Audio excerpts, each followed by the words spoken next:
Okay. Nakahanap kami ng ramen shop dito, malapit sa amin. This one.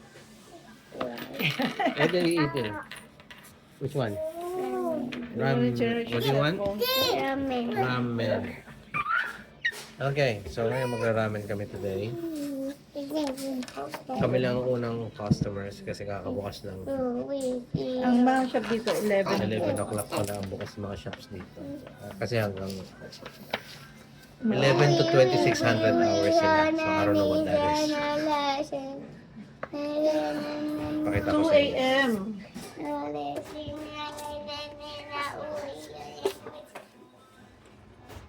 Say hi! Paano tayo order? Order ka. Tignan mo naman ako na masarap. Kahit sa mukhang masarap. Ito yung order ko sa'yo. Ang dami. Daming meat. Ito dalawang ramen ang in-order mo? Saka chicken. Okay. So mamaya ulit, pagkakain na.